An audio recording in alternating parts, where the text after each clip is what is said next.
നമ്മൾ ഇന്ന് ഉണ്ടാക്കാൻ പോകുന്നത് റൊട്ടിയാണ്. ഇവിടുത്തെ ഏറ്റവും ഫേവറേറ്റ്, എല്ലാവർക്കും ഇഷ്ടപ്പെടുന്ന ഒരു സാധനമാണ് നമ്മൾ ഉണ്ടാക്കാൻ പോകുന്നത്. നമുക്ക് ഇന്ന് നോക്കാം. നമ്മൾ ഗോതമ്പ് പൊടിക്കാം, തരാൻ പോവാം. ഈ മുരിങ്ങ ഇടുന്ന ടേസ്റ്റിനാണേ. ഉപ്പിടും, ഇടും, സവോള, പിന്നെ നമ്മളെല്ലാ സാധനം നമുക്ക് കൈ കിട്ടുന്ന എല്ലാ സാധനം നമ്മൾ ഇതിനകത്ത് കാണുക. നമ്മൾ ഇങ്ങനെ കഴുകാം, അല്ല വെള്ളം ഒഴിച്ച് കുഴയ്ക്കാം. നമ്മൾ ചപ്പാത്തിക്ക് പോലെ കുഴക്കരുത്, നമ്മൾ നല്ല വെള്ളം അങ്ങ് വാരി കോരി ഒഴിക്കണം. കുറച്ചും കൂടെ ഒഴിക്കാം. ദോശയാവരുത്, ചപ്പാത്തി ആവരുത്. എന്നിട്ട് ഇത് നല്ലോണം കുഴയ്ക്കാം. ഞങ്ങൾ എങ്ങനെ പഠിച്ചെന്ന് പറഞ്ഞാൽ ഞങ്ങൾ പണ്ട് ബാംഗ്ലൂരിലായിരുന്നു. അപ്പോൾ അവിടെയുള്ള ഒരു അമ്മയ്ക്ക് ഒരാൾ പറഞ്ഞു കൊടുത്തു. അത് കഴിഞ്ഞ് എൻ്റെ ഫേവറേറ്റ് ആയി. അങ്ങനെ ഞാനിത് പഠിച്ച് ഇപ്പോൾ എല്ലാവരും എന്നോട് ഇത് ഉണ്ടാക്കുമെന്ന് പറഞ്ഞ് എല്ലാവരും എന്നോട് ചോദിക്കും.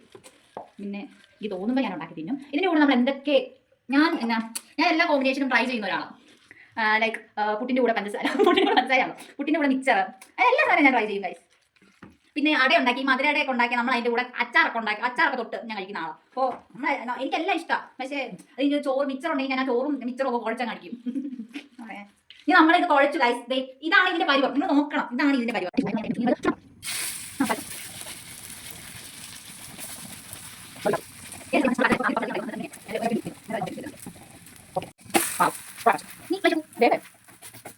നമ്മൾ ഇന്ന് റൊട്ടി ഉണ്ടാക്കി കഴിഞ്ഞു. അപ്പോൾ നമ്മളിത് ടേസ്റ്റ് ചെയ്ത് നോക്കാം. കുഴപ്പമില്ല.